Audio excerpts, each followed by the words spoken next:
So let's get on with the session and we'll start introducing the panelists. So I'm going to start, I'm not going to go around the order I was going to because I'm not sure if Liz is here yet. So we'll start off with Lisa Tomkins. So if you just want to say who you are, very brief, who you are, where you work and your job role. That's brilliant. Yeah, I'm Lisa Tomkins and I'm from the Met Office, and my role is Education Outreach Partner, so leading on the development and delivery of our Education Outreach programme. Lovely, great to have you here, and I'll come to you next, James. I'm James Lee at the Greater London Authority, working on the Mayor of London's skills and employment policy and programmes. Lovely, nice to see you, and over to you, Nick. Morning everybody, so my name is Nick Mort. I'm Director of the Futures Teaching Alliance, which is a partnership of schools who work regionally in a variety of different partnerships across the Central Midlands, Northamptonshire, Warwickshire region. Really lovely to have you here, and finally, because I don't think this has arrived yet, we'll go over to my colleague Alex. Hello everyone, I'm Alex Brown. I work at STEM Learning and I run our enrichment programmes as well as convening the Climate Change Educational Partnership. Excellent. So we've got a wonderful chat group here today. So let's get on with it. Let's start talking to people. I was going to start with Liz Nash, who's from UK Power Network. So if she does turn up, if Steve, if you could keep an eye, as I said, if you let me know whether or not she's turned up, and then we'll sort of weave her in. But that means I'm going to start with you, Nick, this morning. So I hope you're ready. Your voice box is ready to talk, and we'll get going. So, Nick, I know, and a lot of us know in this room, that there is a clear commitment from business to engage with schools to support the development of green and wider STEM skills. This way we can build the future workforce able to address the sustainability and net zero ambitions. But how can business and schools collaborate more effectively to get the best outcomes for all involved? So just to give a little bit of context about who we are and how we work, because obviously I hope this morning to be able to give a bit of the educational perspective and the front line, if you like, of interacting with students. So my role, I work within a medium-sized multi-academy trust. So that is the Futures Trust. So we are cross-phase, so that represents both primary and secondary. So there are 4 primary schools and 4 secondary schools across Coventry, Warwickshire and Leicestershire.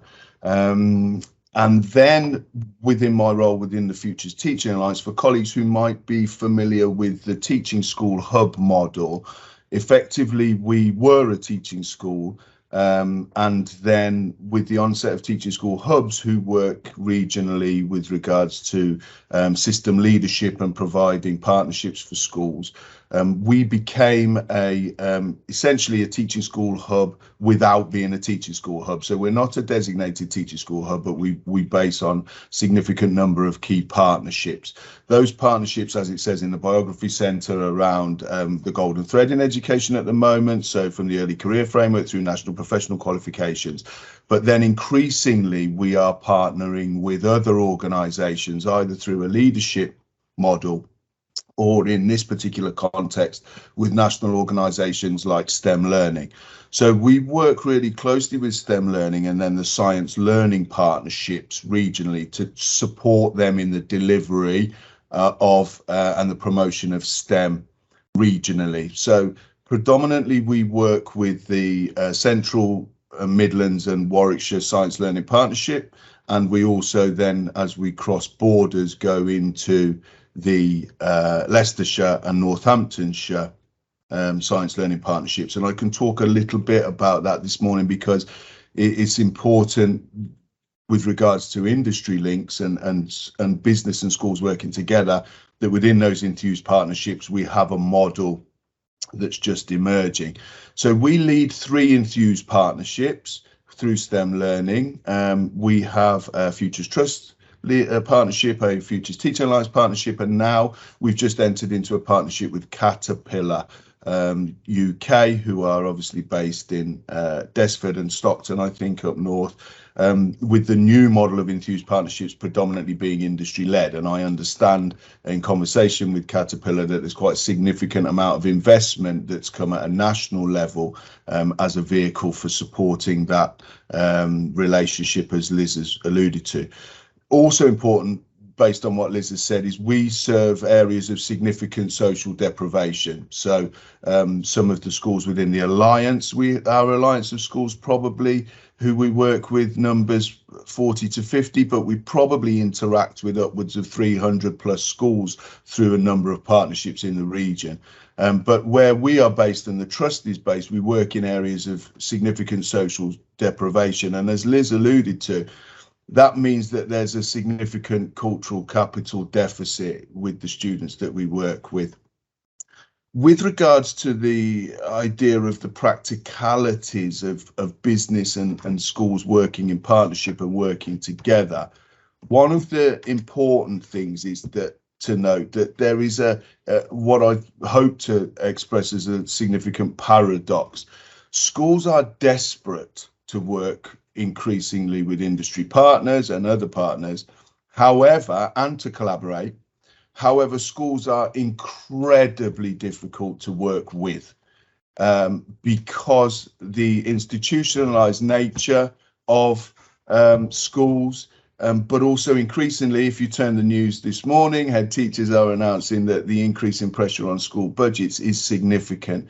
And that pressure means that pressure around school budgets, pressure around the accountability regime that comes down from Ofsted and from the DfE, that safeguarding implications, risk assessment for students going out, significant bureaucratic processes means that actually working with schools and in an experiential way, engaging with schools is increasingly challenging.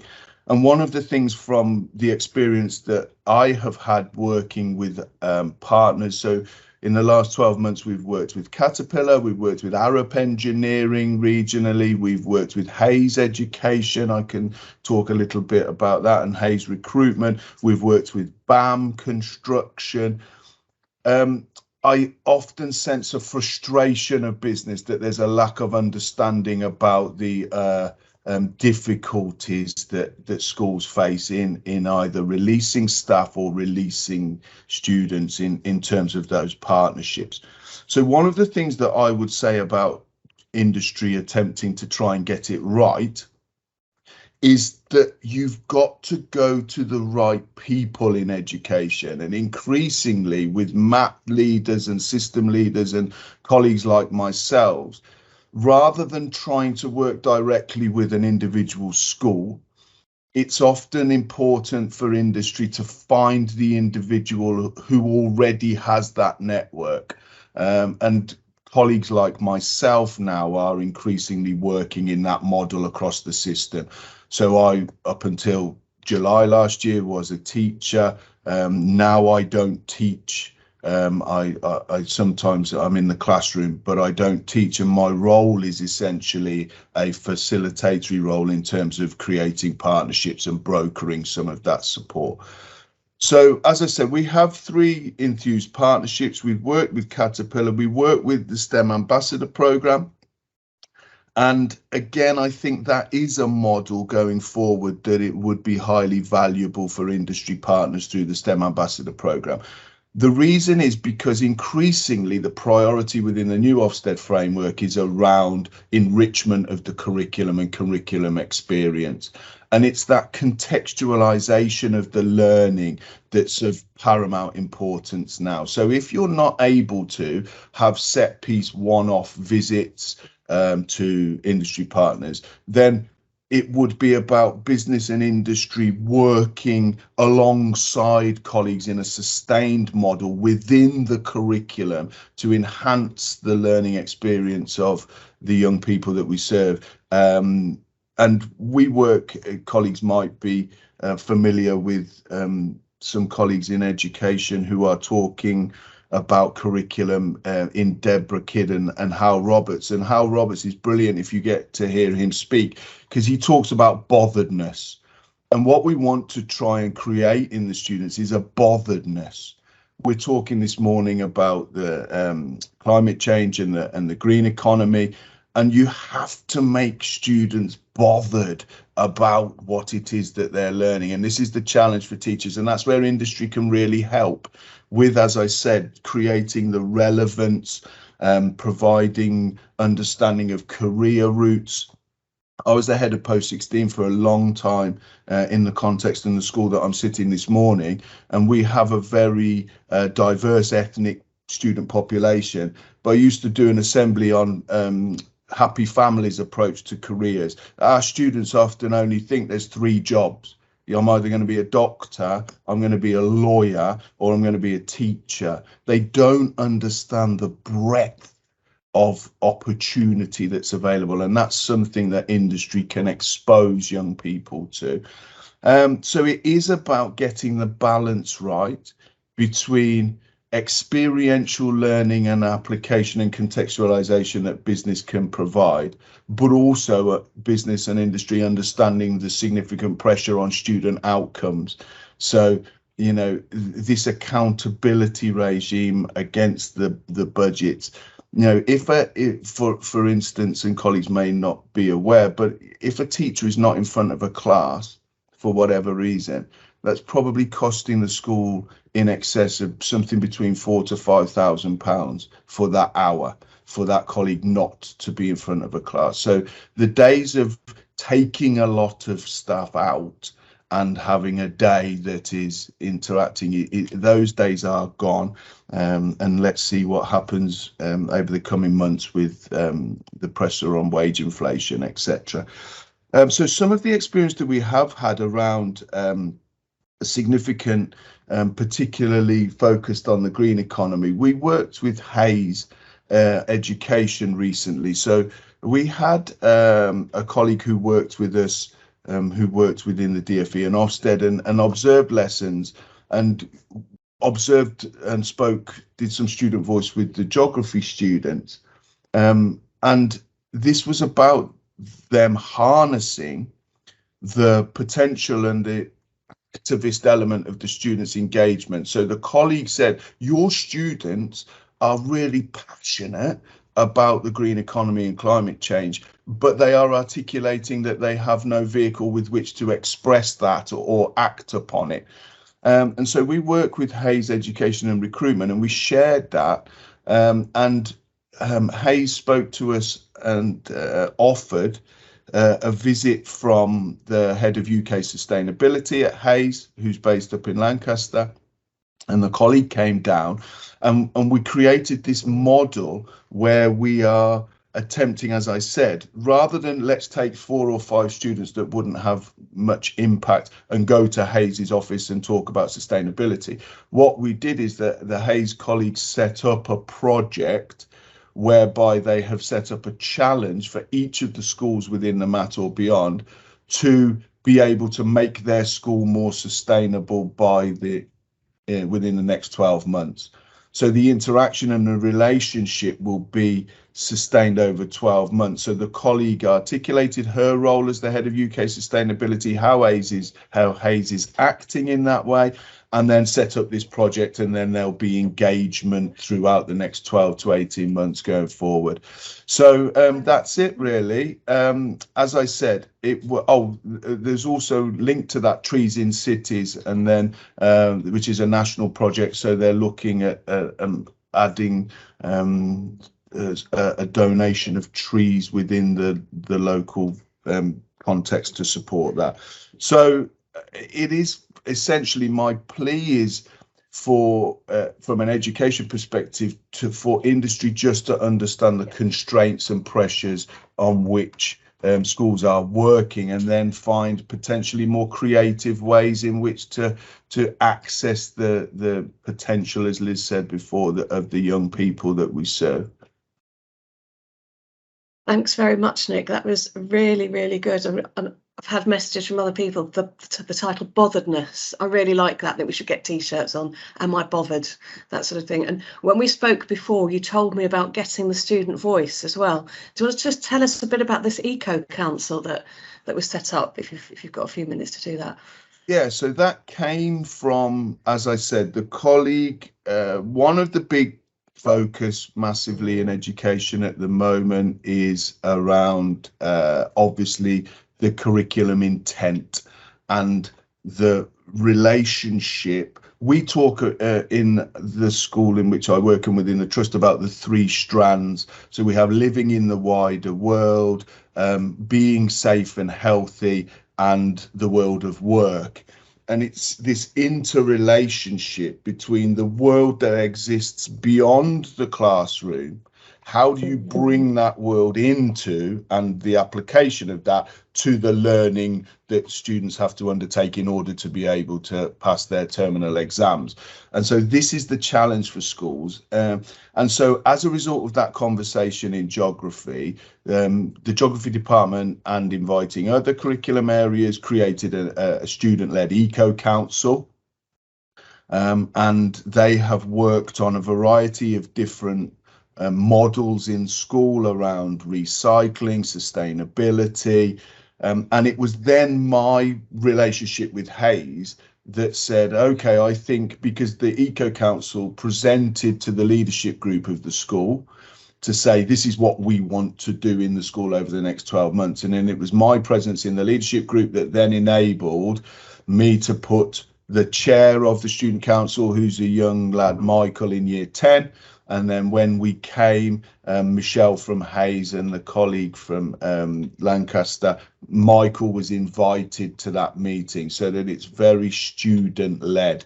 And then they've just now run with this model and this challenge over the next 12 months. But it's expected that it will be the students who interact with Hayes, not the staff, so that it's very student-led. And that's really good, because young people, if they've got their own investment in it, they're much more likely to really get engaged and stick with it. If they're told to do something, God, I'll probably sound like an old nagging mum here, but if they're told to do it, they're less likely to get excited by it. So really interesting, Nick. And there's some bits in the chat here that people can look at, this Trees for Cities link, so do have a look at that. And just to say, when I do finish this session, anything in the chat that I can share, I will share with you. Any materials that are used, they will go, so really don't worry about writing things down and scribbling too much. Lisa, you're from the Met Office, as we heard from the very beginning, and you're a member of our Climate Change Educational Partnership. You'll hear a lot about this because I think Alex will be talking about it later as well. So what is the role of this partnership and your wider work at the Met Office in engaging and educating young people about climate change and the global commitment to achieve net zero? And additionally, that to help the young people understand that all career pathways require green skills or knowledge. Over to you, Lisa. Thank you.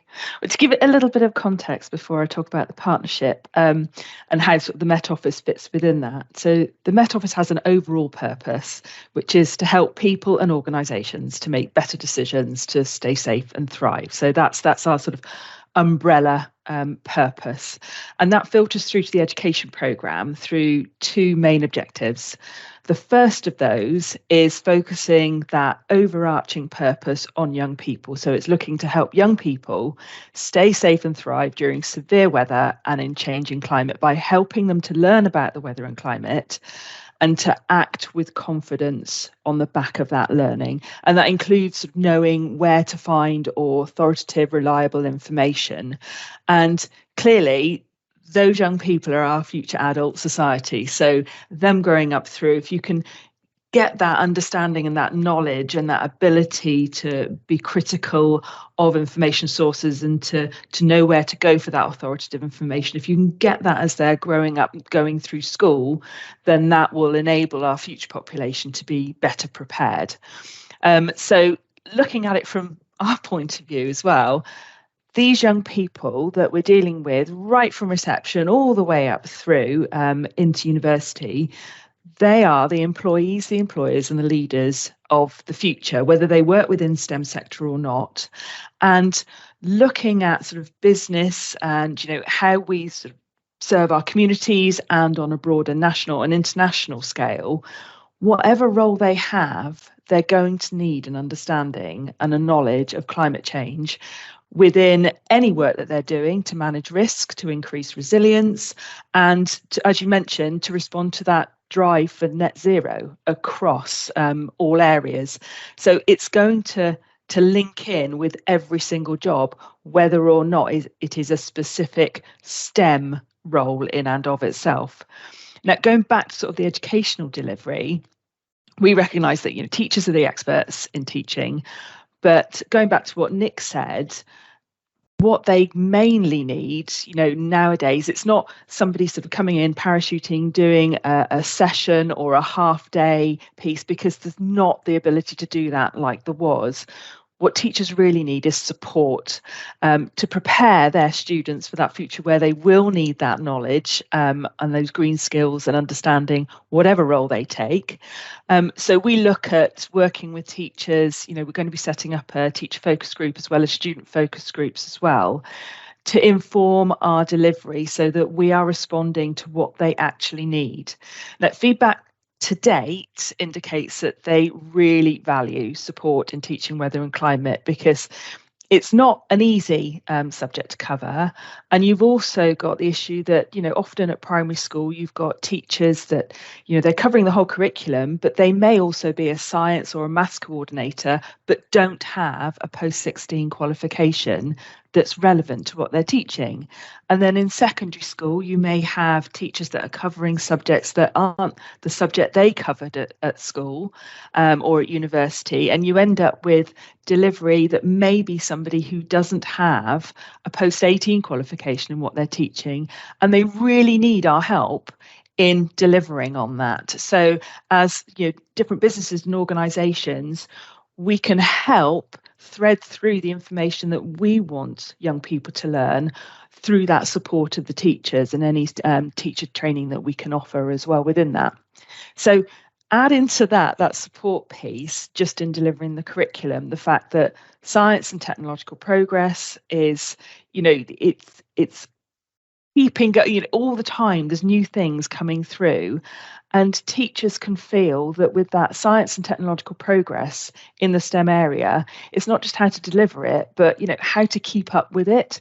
When we're working in this field, obviously we're keeping up with it, so it's enabling them to have that sort of up-to-date knowledge disseminated to them, cascaded to them in a really succinct way, so that they can pick up on that to enable them to pass that through to the young people that they're teaching.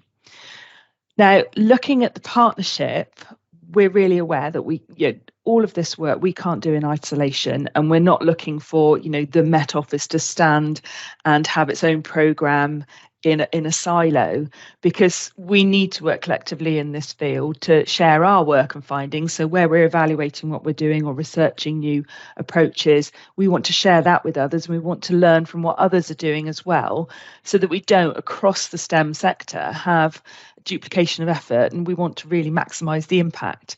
So that is largely why the Met Office is part of the Climate Change Education Partnership.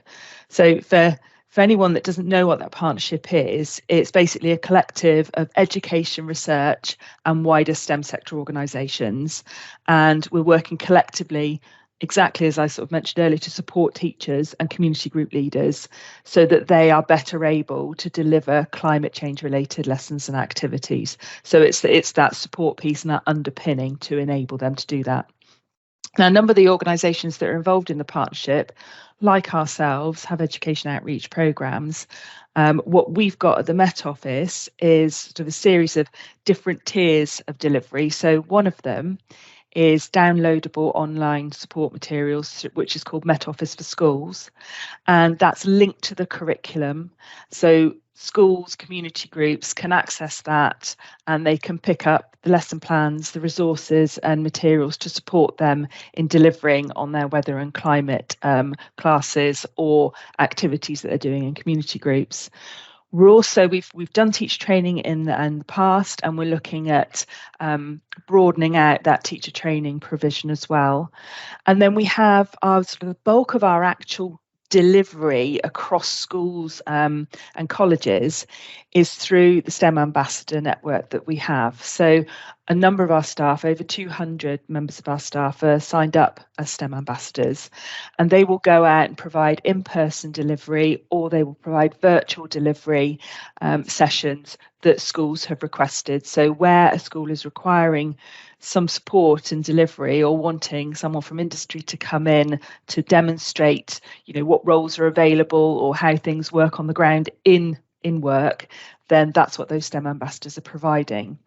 Now, we cover the whole of the UK with our education programme, but we're based in Exeter and have a number of satellite sites, and those satellite sites don't cover in a really sort of nice and uniform way the whole of the UK. So there are patches where we don't necessarily have staff in place. So that's why we really need to look at virtual delivery as well. So one of the things we're looking at the moment is that virtual work experience piece, whether we do some kind of insight where all students will be able to access an insight of all the different roles that are available at the Met Office, because what they will probably think we are is somebody stood at the end of the news presenting the weather, and that's the job within the Met Office. So obviously, we've got legal and HR, as well as so many different roles across weather and climate.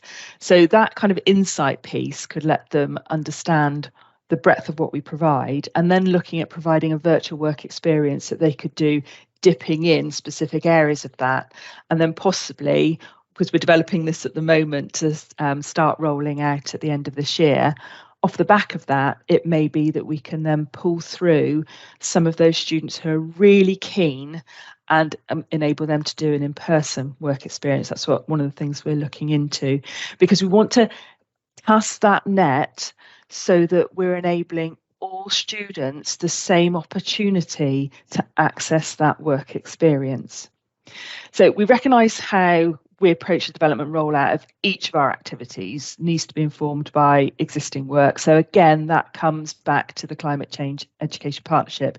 If others are doing something along these lines, we can learn about what they're doing through that partnership and other partnerships that we're involved in. So we're not reinventing the wheel. If something works really well somewhere, then we would look at replicating that within the Met Office. And in turn, we report on the outcomes of our education research and outreach delivery to others, so that they can see what we're doing, and then we can discuss that with them, and it can inform all future delivery. So, for example, we recently evaluated our Met Office of Schools programme, and it was reported that 95% of teachers and 94% of students had improved understanding of the impact of weather and climate on people and communities. So that kind of thing, what we'd done was having the impact that we wanted. So it's that discussing what we'd done with others, and where others are getting similar kinds of responses to their work, that's the kind of thing we really want to learn from. So sort of looking a bit sort of further forward, through to the careers piece itself, not just sort of delivery within the curriculum, that links in with our second education outreach objective. Now, as it's written, it's helping young people to discover the wide variety of careers at the Met Office and related sectors, and communicating the current and future skills we need. But in actuality, what we're wanting is not just increased understanding and an appreciation of those things. What we really want to see is an increase in the number and diversity of young people who are inspired to follow career pathways through to STEM careers and jobs in the Met Office and the wider civil service. And we're wanting to increase the work readiness of young people. So it's not just that we can evaluate and yes, they're more interested, or yes, they know more. We want to see it actually have results. And that's really important to us in a number of ways, but not least because the importance of diversity within the workforce is key to our delivery as well. So, it's been well talked about the benefits of a diverse workforce when you're looking at productivity and creativity and general performance. But actually, when you look at the demographics as well, and look at access to young people and their access to careers that we're offering, there's a bit of a disconnect there. So what we want to do is to encourage young people across all demographics to consider careers in STEM and across the civil service. And we want to gain access to that talent. So just sort of look at some figures that I look at all the time. And I mean, I know this from sort of past work, and every time I look at it, it's still really quite stark when you look at it. So we know that women, people of Black heritage, and those with special educational needs and disabilities are underrepresented in the STEM workforce. In the UK population, these people make up about 55% of us all. But within the STEM workforce in the UK, they make up 35%. So when you look at the difference between that, we're missing out on a talent pool 1/5 the size of the UK population. But that doesn't actually tell the whole story. So if you take socioeconomic indicators into account as well, and that's been difficult because until recently, they've not been incorporated within workforce surveys. So we haven't really got much usable data on that as yet. But research that has been carried out has indicated that socioeconomic status is a greater indicator of whether a young person follows a pathway into the STEM sector than other characteristics such as sex, race, and SEND. So that socioeconomic piece is really important. And if you take the fact that about 22% of students are on free school meals and take that as an indicator of socioeconomic background, and if you allow for the fact that some overlaps between them and female, Black, SEND, okay, so you're not going to have a full add all your females, Black, SEND students, and then another 22%, because some of those 22% are within those groups. But it does add another 10% on. So 10% of those who aren't female, aren't Black, or aren't SEND on free school meals. You add that in, and that means that we've got 65% of our students who are female, Black, SEND, or on free school meals. And if we're unlikely to be bringing them all through into our organisations, then we're missing out on about 30% of potential talent available to us. And when we're looking at, what we're wanting to achieve in the future, that's really important. So it's as important for them as it is for us. And going back to the partnership piece, no singular organisation is going to be able to address that in isolation. So collectively, we've got more chance of doing it, and we can inform our work by learning from others and evaluating and sharing our own findings and planning future activities in partnership so that we're not duplicating.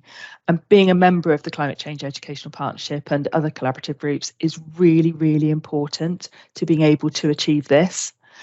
So looking overall, it is that knowledge and understanding piece, so as people can have autonomy in helping them stay safe and thrive in their own home world, but also going through into business and making sure we as businesses are as well equipped as we possibly can be for the future in this area.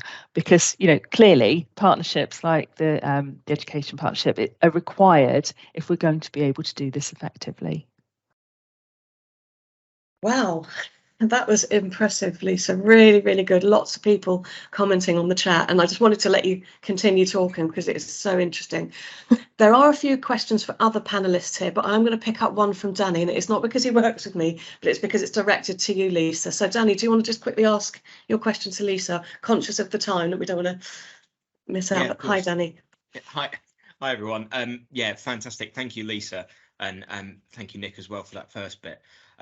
Yeah, I thought it was interesting that you mentioned working with children as young as reception age, and I work with Liz in the partnerships team, and one of the challenges that I think a lot of our really well-meaning partners face is it's very difficult to make a business case for engaging with, I mean, even primary, let alone as young as reception. And I wondered if you had any tips for, I suppose, kind of not only how to do that effectively, but how to communicate that strongly in your business.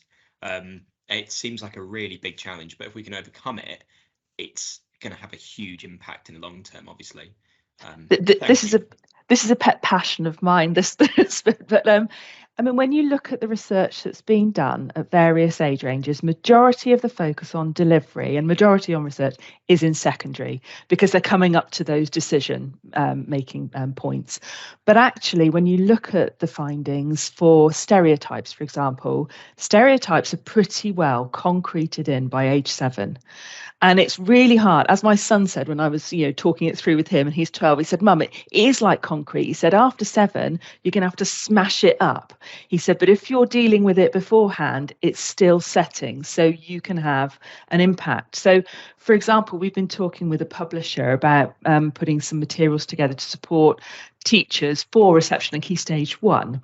And there was an opportunity for us to do a video where the author would be talking to a weather presenter. And it's looking at, okay, if we're going to do that, it needs to be not just a male weather presenter, but maybe a panel of weather presenters. So you're seeing lots of different types, because that breadth is what they need to see at that age. Not much more, really. That's what we need to nail at that age. And then from there on in, it's that belonging piece. And the researchers found that majority of students, whatever their age, do actually really enjoy maths and science. But what they don't feel is that type of career would be for them, because so many of them don't have family and friends where it's the norm. My son sees us working in this all the time. It's normal to him.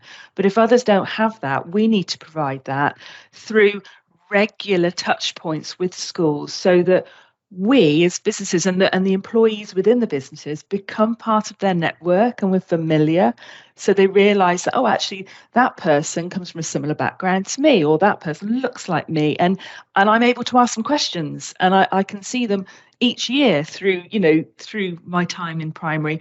And I'd be interested actually over time to see whether the impacts that can be had at secondary through those employer encounters and workplace encounters, how much more impactful they would be if those students have started work in primary and have also covered that stereotype breaking piece before age 7. Brilliant, very sage advice there. Are you happy with that answer, Danny? Have you got your £10 worth? Excellent. Yeah, absolutely. Thank you, Lisa. And before I introduce Liz, I'm very pleased to have her. So Liz Nash, I'll get you to introduce yourself in a minute, but I will pick up a couple of the other questions so that we can get those out of the way and move on. Give you some time to take a deep breath, Liz, because I might just come to you next with your question. But Rachel in the room, do you want to ask a question of Nick, or do you want to put your microphone on? Hi there, sorry, I'm on a funny angle. Yeah, hi Nick. Thanks for all your top tips, your great advice. My question was about, because you said that a good way maybe to operate at multi-academy trust level.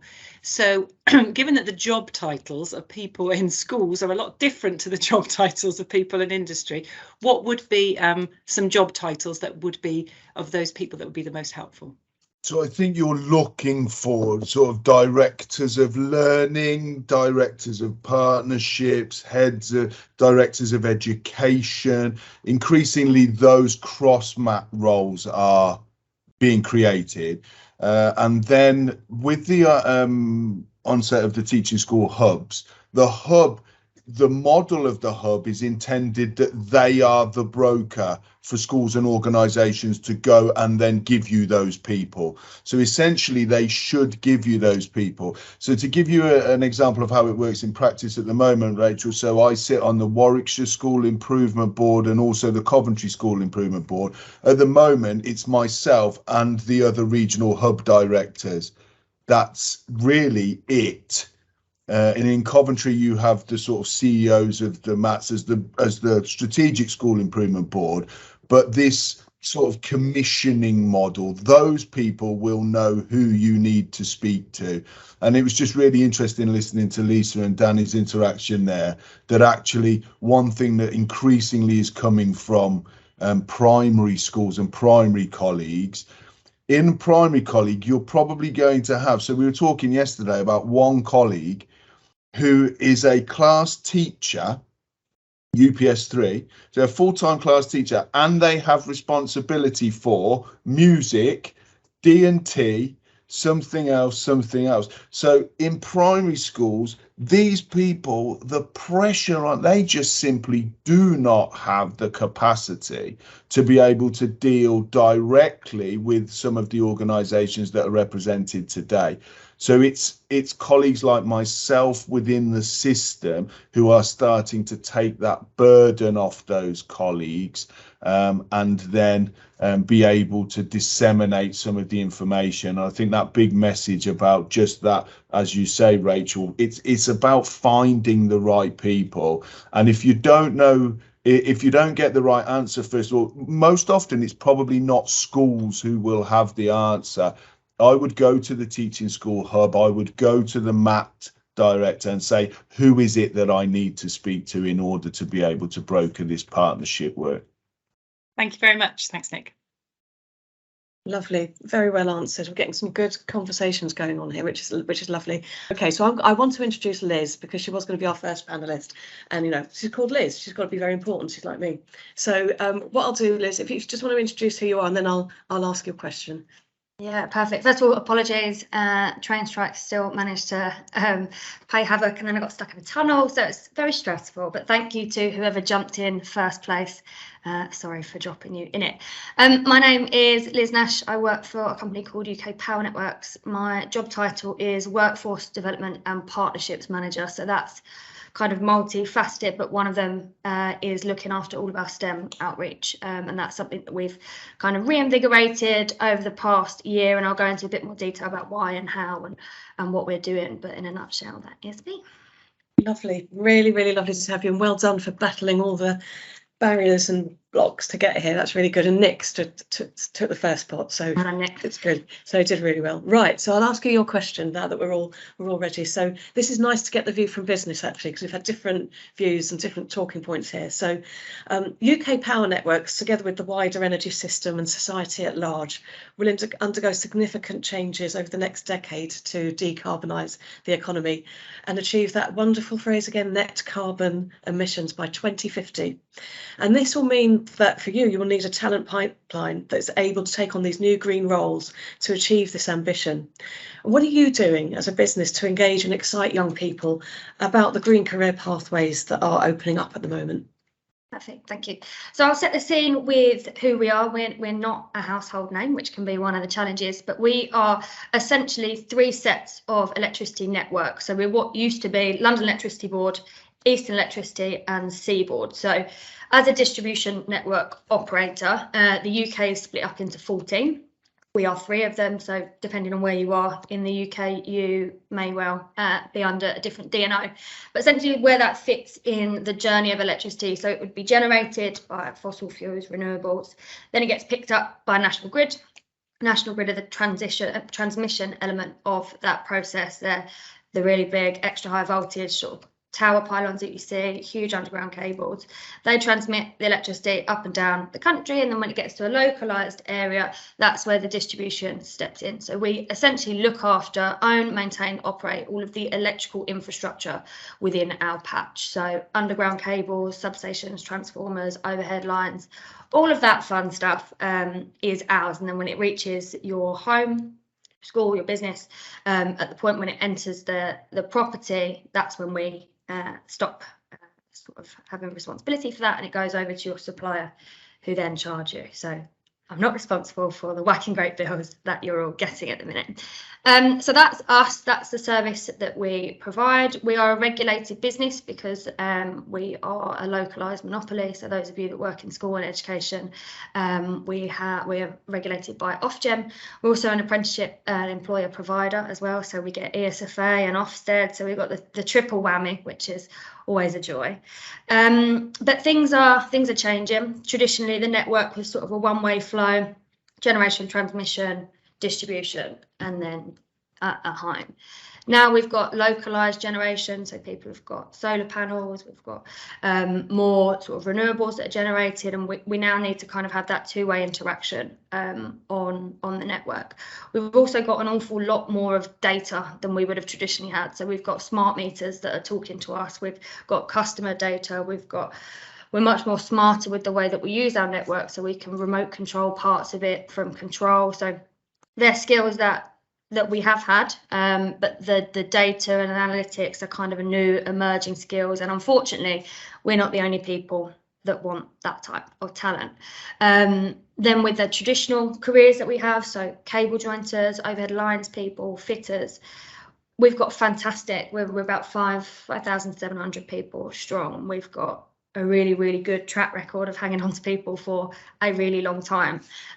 We've got over 500 people that have been with us for over 40 years, which to me sounds horrendous, but we're really proud of that. But that means that we've got an awful lot of the workforce that are incredibly talented and skilled, but they're approaching the end of their career journey at UKPM. So we're kind of looking at both fronts. We need those people that are out on the ground, in the cable holes, you know, up overhead lines, but also we need these new types of skills that actually we don't know what they are necessarily yet. We don't know how many we're going to need, you know, and we're trying to fight with everyone else to kind of grow that talent. Like I mentioned, we're not a household name. Unfortunately, that's a good thing because people don't tend to have power cuts, and if you do, they're kind of fixed pretty quickly. So it's not like National Grid or British Gas or names that you would necessarily know. So that's one thing.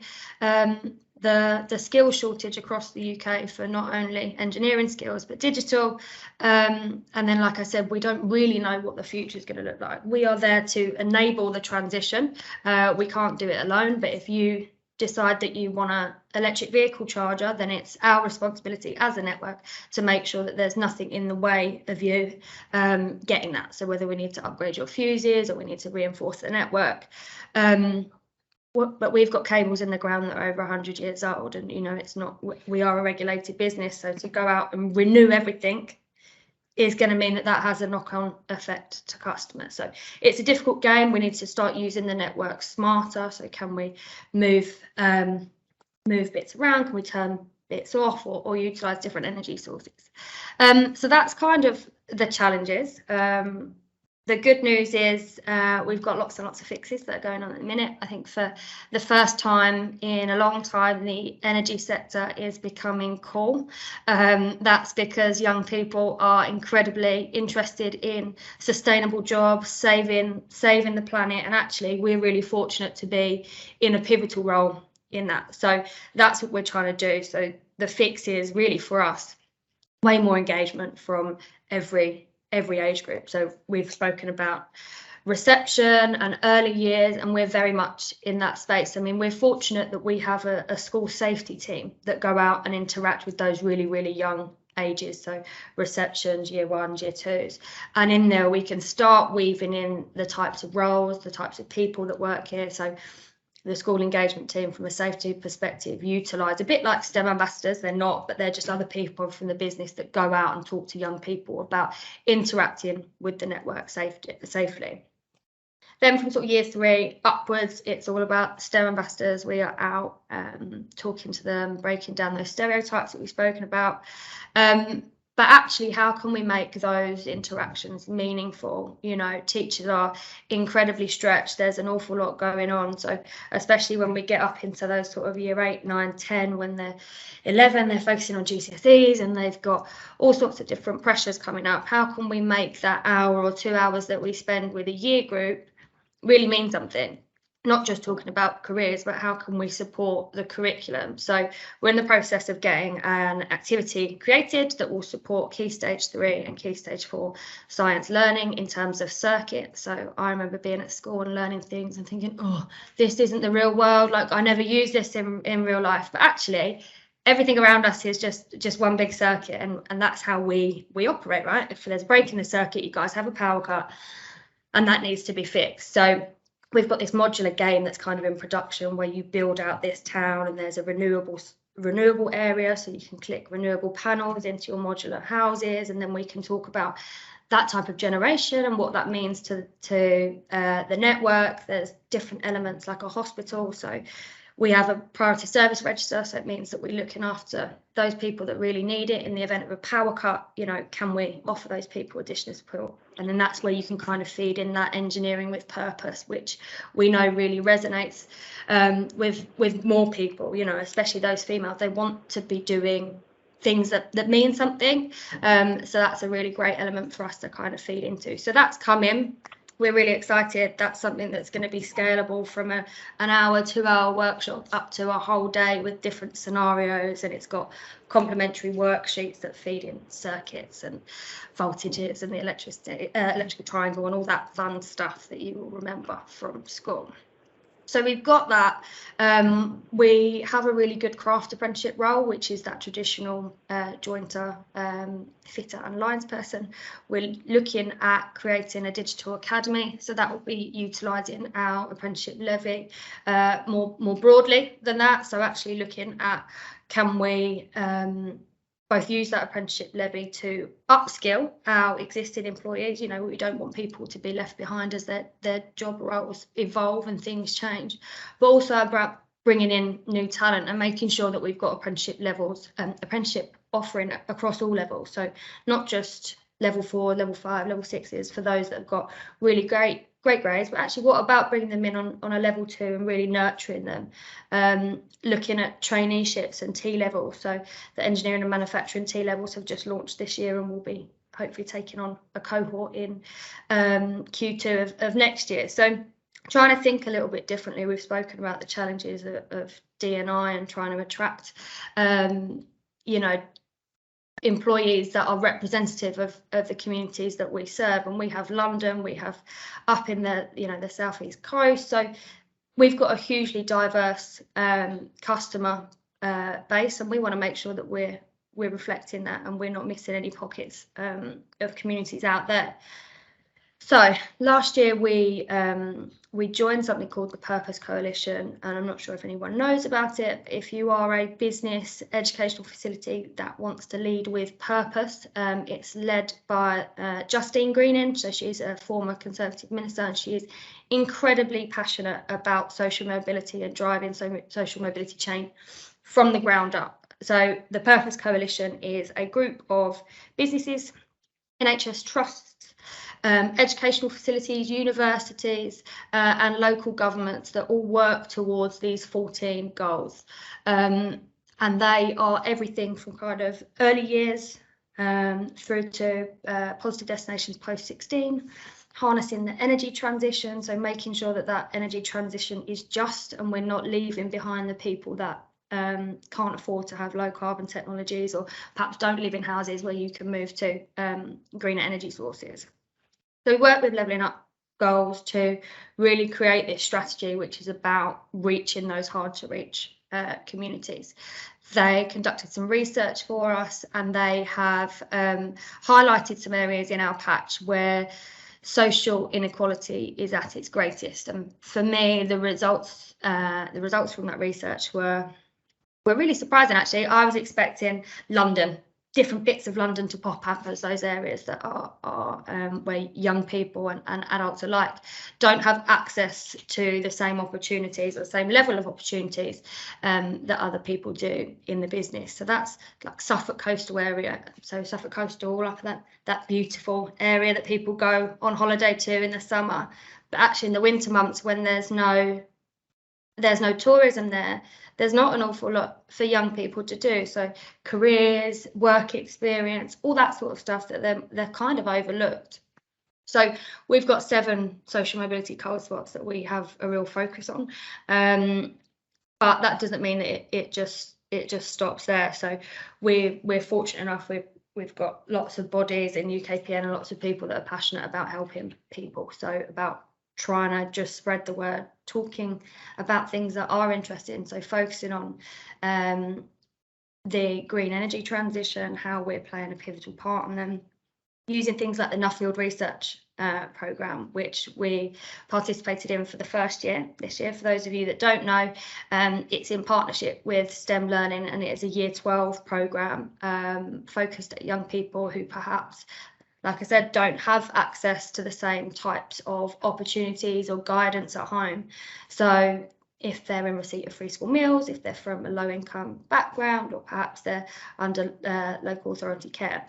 So they came in, they spent 2 weeks with us and we had 8 of them, and they were absolutely fantastic. I cannot recommend the programme enough for you. They were brilliant. They have to write a personal statement and they get a reference, and I was blown away with the level of work they produce. So they spend 2 weeks with you, they get a research project. I think ours was slightly more of a skewed research project. We're not a scientific sort of research business. What you'll find is a lot of people that participate in that are universities or research establishments. So we had kind of a bit more of a social skew on it.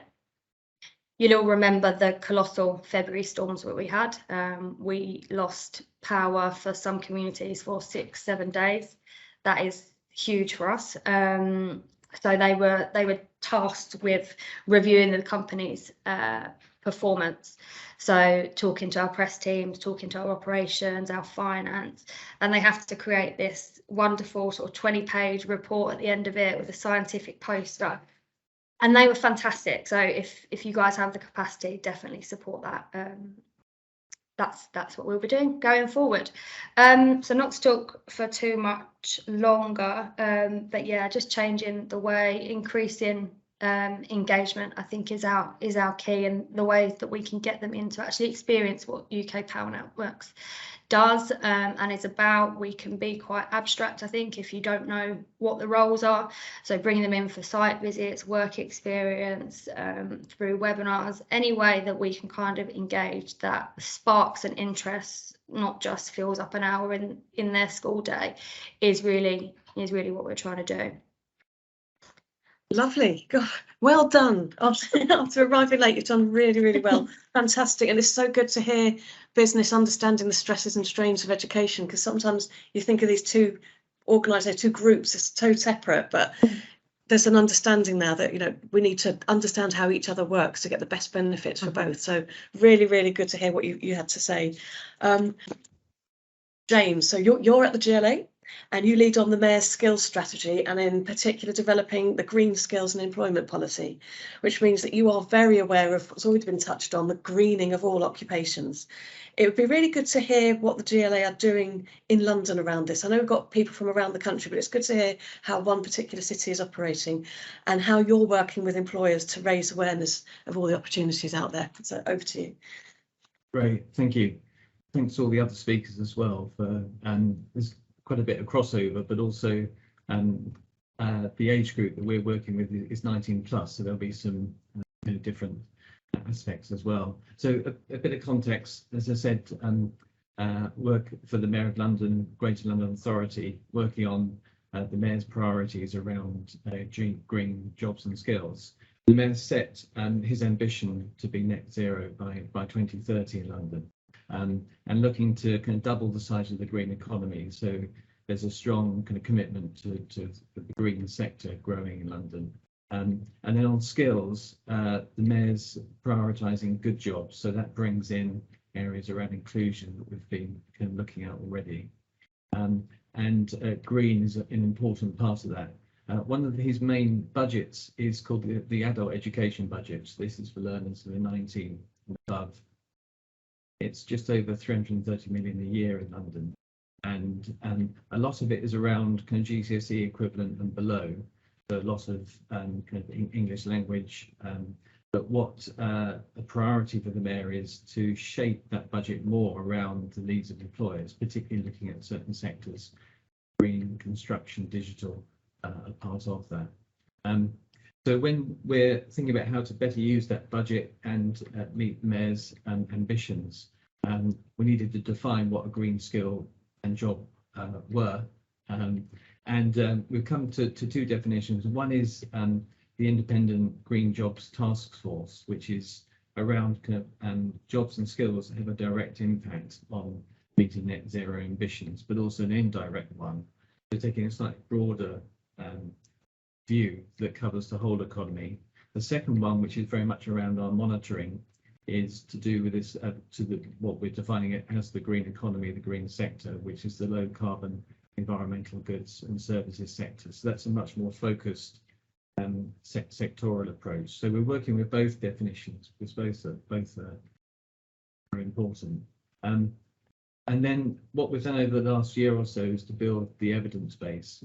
and GLA Economics did a piece of analysis published earlier this year that took this whole economy view and then developed what jobs, as we move to net zero in London, are likely to kind of grow in demand, what aspects of jobs are likely to become more important, and then where are we likely to see new and emerging jobs.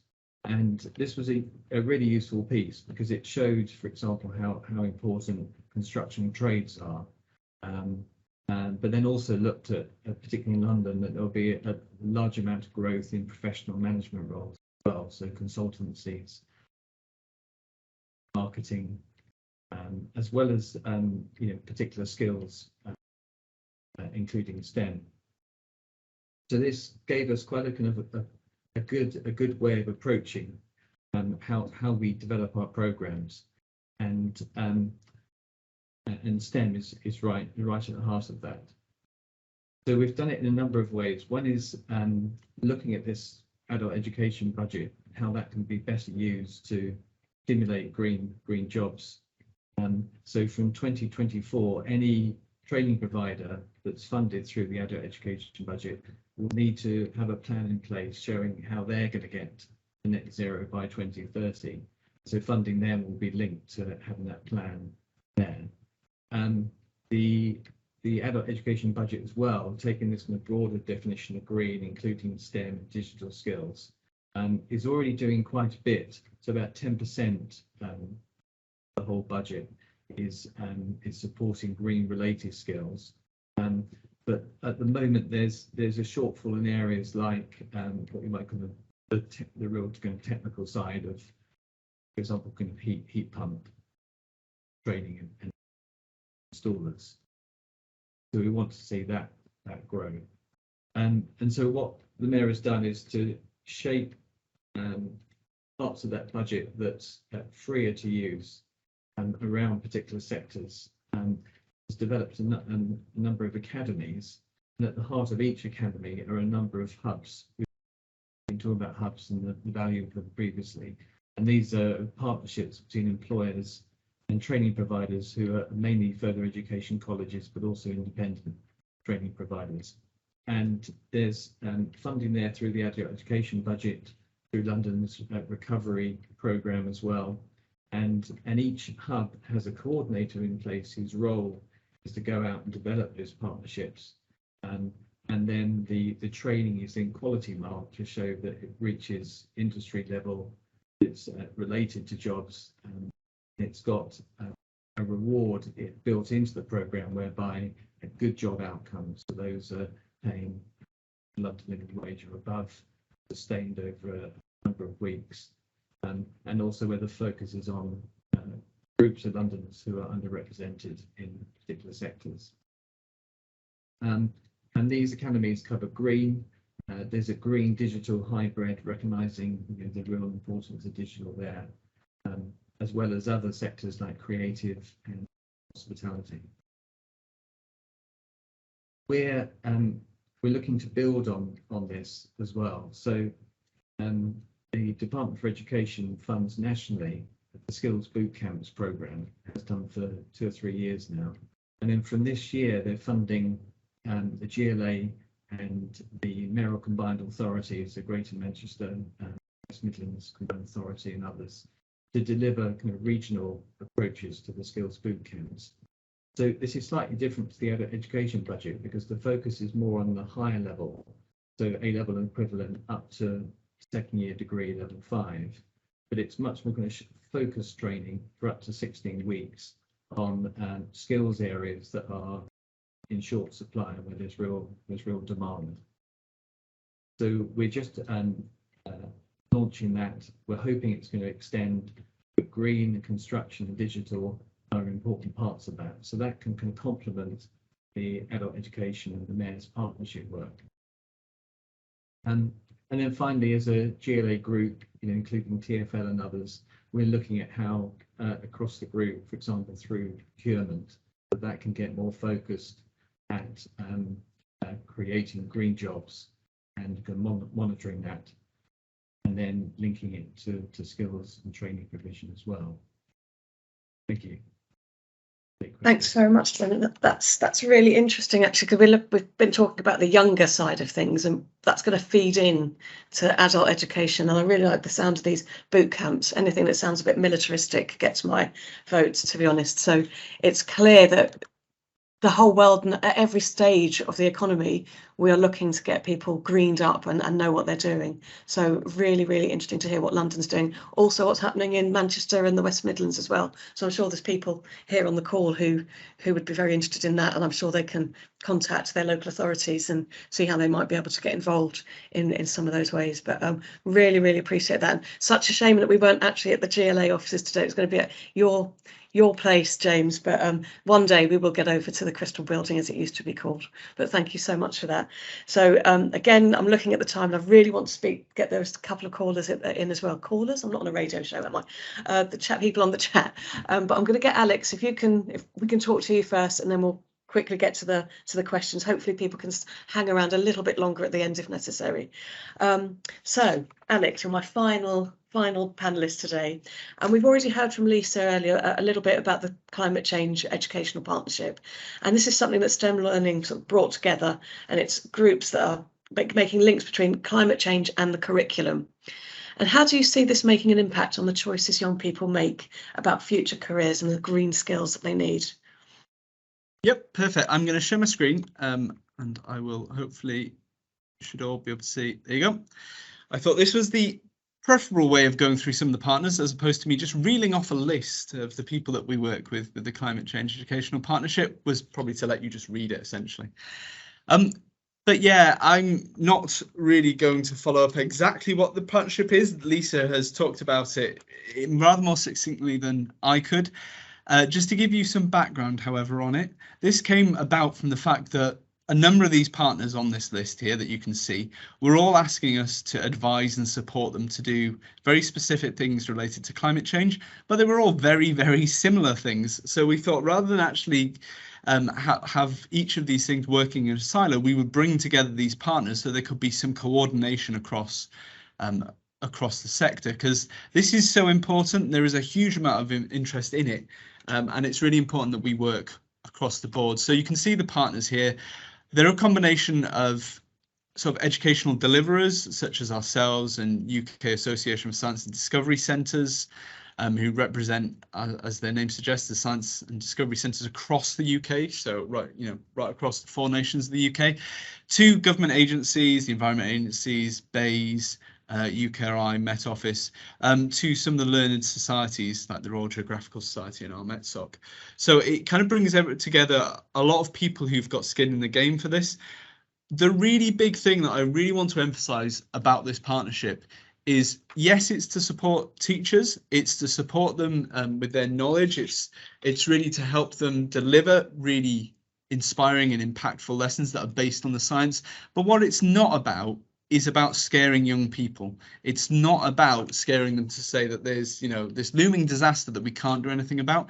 There is a really empowering message here, and this is one of the things that all of our partners were really clear on at the very beginning of all of this. There is a way out from this, and the way out is actually our investment in skills and the future of careers and research, and that's what they really wanted to focus on. So that's what the point of this partnership really is about.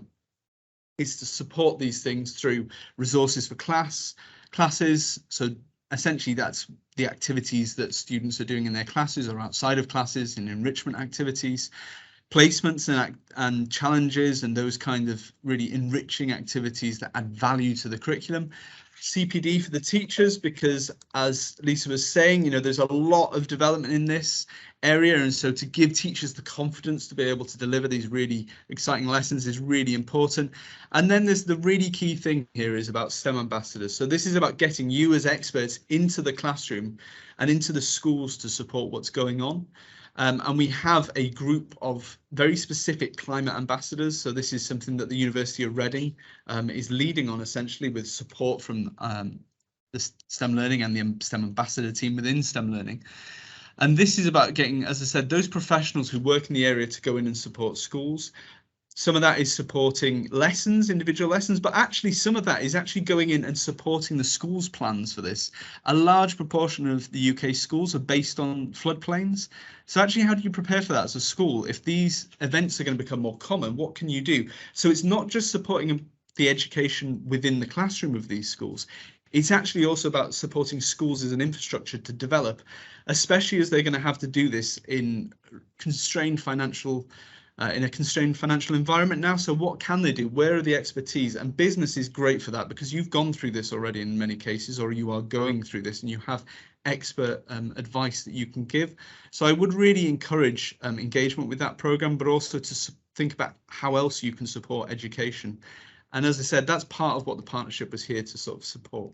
Now, I'm conscious that we're running out of time, and I really want there to be an opportunity for discussion. So what I'd like to finish on is kind of hopefully to sort of bring all of these things together, because we've talked a lot about the activities and what's happening, but what does that look like for a student on the ground? There's some really fantastic things, and I always find the business breakfasts inspiring, but this in particular has been a really inspiring session, because we've talked all the way from early years all the way through to, you know, adult education. So that really is, I almost said cradle to grave, which is such a terrible phrase for talking about education, but it is that whole through support. But let's have a look at just what one example of this could look like, and where you as organizations could support, and as individuals as well. And this is some of you who have been to other business breakfasts may have seen Ellie before, but she's going on a different journey today. And as you can see, it essentially charts Ellie as an individual student from all the way from primary up through secondary school and into becoming, in this case, a chemistry undergraduate and a researcher. But this could apply to any profession. Essentially, the idea of this is that Ellie has a wealth of opportunities throughout her education. One, to inspire her, but also more importantly, to allow her the opportunity to discover what she's passionate about. What does she want to do? It goes back to what Lisa was saying about breaking down those stereotypes at an early age. And the way to do that is to give these young people as many opportunities as they can to try these activities, to try these things, and to talk to real people. And that really does start in primary. So you can see here in primary, we have engagements with virtual career events. That could be through the STEM Ambassador program, that can be through other programs, and there are a wealth of opportunities to do this. STEM clubs are a really important piece of the puzzle. They work beyond, these are clubs that are related to any science, technology, engineering, and maths subjects. And so they allow young people to sort of develop their identity and to re-engage with what they're doing. It contextualizes what they're learning in the classroom, but goes beyond that to the stuff that isn't on the curriculum that we all know is really important. And it allows them to, young people, to develop their skills, which is so vital if they're going to thrive in the world of work. We then have stuff like the whole climate activities. One of the examples of this is the Protecting Our Planet Day that's coming up on Thursday. We've got 80,000 young people signed up to that event, and essentially it's an online event so that we can go right across the UK, but it puts professionals and those people with experience of working within green skills, but also within research in the climate sector. It allows young people to take part in online activities with these professionals, and it's a really popular way of working. So those kind of sessions where you can take a day, perhaps in a primary, or an afternoon in a secondary, to go off timetable but to focus on one subject or to embed it within your lessons for the day, are a really nice way to support these types of activities. And there's a lot of support available on STEM Learning's website to do this right across the board. And then, you know, as you can see, as you're going into secondary, we're talking about placements. We're talking about, you know, ambassador engagement, all the stuff that Liz really talked about fantastically. And then we can move into stuff like the Green Careers Week, which is what's going on at the moment. And this is the week that, you know, is really focused on promoting green careers. Every career is going to have to be a green career if we want to move towards net zero.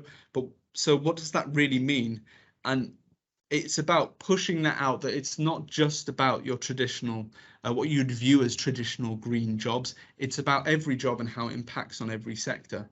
So that's a partnership between ourselves and National Careers Week, and funded by the UK Space Agency and supported by various departments within government. But it's vitally important that we get, it's not just about those partners working together. It's actually what we're seeing so far in Green Careers Week. It's all the other organisations and employers jumping on and saying, actually, this is how we're supporting. This is what we're doing. That is what really affects these students, because they get to see a wide variety of activities. And finally, you can see it's also about us supporting the ways that you can then come back in to support the schools, whether that be writing articles for Catalyst magazine, through the ambassador programme, supporting CPD. And I can't emphasise this enough. The only way Ellie's going to succeed is if she has good educational experience within schools, and a key part of that is supporting is the CPD that her teachers will receive. So, you know, however you want to support that, however you can support that, whether that be funding or engaging with CPD through ambassador program, that is vitally important to Ellie's journey here. And that's it for me. I want to leave it there because I've got 10 minutes for questions, but hopefully that gives you a context as to how these things fit together and how vital your support for all of this work really is. And I'm going to shut up now. There you go, Liz. Oh, thank you very much. Too many Liz's here as well. You're saying well done, Liz, and it wasn't me. It was it was the other Liz. I love Ellie's journey because it actually really brings together what we've said, as you've said, the touch points, that constant feeding of information, sort of organically growing through her life. Goodness me, I sound a bit evangelical again. I keep doing that. But it's a really lovely slide to end with. So thank you so much for that, Alex. And I think what I'll do, I'll go run back into the room for the questions that are already sitting there. If anyone else has got any questions they'd like to fire at any one of the wonderful panelists, please do. And Steve, I don't know if you want to take a picture of the panel at this point. Are you able to do that now? So I leave you to try, or we might keep you at the end and make sure that you're all there. So I'm going to go back to Chelsea from Innovate Her. Are you still here, Chelsea? My favourite football team, by the way. But yes, hello, Chelsea. Hi. If you'd like to sort of talk about what it was you were asking in the chat. Yeah, sure. This has been great, by the way. I've really enjoyed listening. So I'm the CEO of Innovate Her, which is a social enterprise on a mission to get girls ready for the tech industry and the tech industry ready for girls. We're very passionate about climate and sustainability and building all of that into the programs that we run, which are all free for schools. But one thing that we were recently talking about last week on the back of Elon Musk's takeover of Twitter, which I'm sure you will have all seen or heard about, is how can we get the next generation to become better leaders, to become people who are creating technology that is safe, that is accessible, that is inclusive, basically the opposite of what Elon Musk is currently doing. So I just wanted to get your thoughts on it and whether you see anyone doing this in this space. Innovate Her will definitely look at this more closely whilst we work with this next generation. But I think in the context of the green careers discussion, I think ethics comes into that. So no specific question as such, but I think it might be a good discussion. Anyone on the panel want to come back on that one at all? Can I say, Liz? So I think it's really, and thanks, Chelsea. I think it's really interesting because I put something into the chat because I think it was a common theme throughout, and we talked about Hal Roberts' work. These people are on Twitter and really active, and Chelsea just said that. So Hal Roberts writes a lot about botheredness, and Hal works closely with a colleague, Dr. Deborah Kidd, and there's a lot of colleagues on the call today who are responsible for the development of curriculum in partnership from industry. And what I've put in the chat, I'm a historian, so I'm lay here in terms of STEM, but there's a colleague at Cambridge University, Christine Council, who wrote about curriculum and continues to write about curriculum. And she identifies within curriculum two key elements: the core curriculum, that is what students need to know, and then what she calls the hinterland, which is the bit that's related to the botheredness. And what Deborah Kidd started to talk about a lot, and I've put a talk that she did in Scotland, but Deborah talks a lot about this. Deborah's starting to say that she wants to develop a curriculum of hope. And what she's saying is not hinterland, but the hitherland. And she's talking a lot. And in the presentation that I put on the chat, if colleagues want to look at it, she's talking about grappling with dilemma. and this idea that actually what we're going to build in, and she gives a brilliant example in that presentation about a primary curriculum from year 1 to year 6, and colleagues have referenced this today. Because in answer to your question, Chelsea, what's going to make this sustainable is that the young people care about it and are invested in it deeply. And what Deborah is talking about is actually what's happened in education over the last few years, which is what the new Ofsted framework is attempting to challenge, is a narrowing of the curriculum around English and maths and the focus on student outcomes. And what colleagues in education are attempting to do, and what Deborah's talking about, this hitherland, you've got to bring the outside world into the classroom and deeply make students care about it. So she gives the example in there around floods in Bangladesh, and bringing that into a classroom in, inner city Manchester, and making those individuals want to solve a problem. And as lots of colleagues are referencing this morning, there's a significant problem that needs solving, and You've muted Nick. Yeah. Oh, sorry, Yeah. I don't know how that happened. But there's people trying to. I've not been muted for 5 minutes, have I, Liz? That's really. No, you haven't. You literally just. But it is about that investment deep down, and I think it goes back to Danny's question earlier. It is achievable in early years. The younger you get them invested in that problem, the more sustained and engaged they're going to be throughout their educational career and into adulthood. So. Lovely. Powerful. Really good there. Thanks, Nick. Alex, you had your hand up, but you've put it down again. Have you just put something in the chat now? Yeah, it's in the chat instead. Okay. Apps for Good, Lovely. Chelsea. They're well worth talking to. Yeah, so I will share all these links. There's some really good things in there, including the botheredness thing. So everything on that link, on that chat, will be coming at you after this. So I'll make sure that everyone gets it. So I'm just going to turn now, if Khaled is still in the room, do you want to make yourself known and just ask your question? Not sure if they are. Yeah, that's you, is it? Hello. Hello. Hi. Sorry, I've just had to dial in. I'm just on the phone systems. It's just my question was about robotics and coding. We're currently developing courses, tailored to young people to get them more engaged in this. Obviously, because we see a wider problem, for companies, and they need more people in this system. We're also looking at other things like the cybersecurity, for example. And I just wanted to know, like, from a feasibility perspective. I mean, we know that there's a requirement for it. So, for example, Innovate UK, they've part funded what we do. So we know that even our business model kind of works. It gives us that validity, but we don't know if it makes sense economically, or how to really approach tackling this issue. Because obviously we have to put a lot of investment, and before we really move forward, I think it's really nice to see a panel like this. And I just thought, I have to ask this question. So yeah, that's my question really. Is it worth it really? Can we sustain our business in the long run? Good question. Who'd like to answer that? Who's got the skills? I don't mind. I'll jump in and give one point of view. So hi, if you can't see me, it's Liz from UKPN. I think yes, it's an absolutely viable business plan. I think those skills are becoming more and more needed. I mean, for us, we've always had, for as long as it's existed, a cybersecurity team.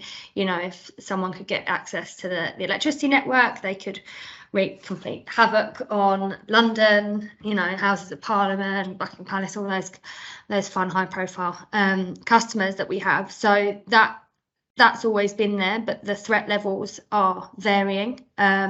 It's becoming more and more complicated as we get more and more assets. We need more people to look after them in terms of security.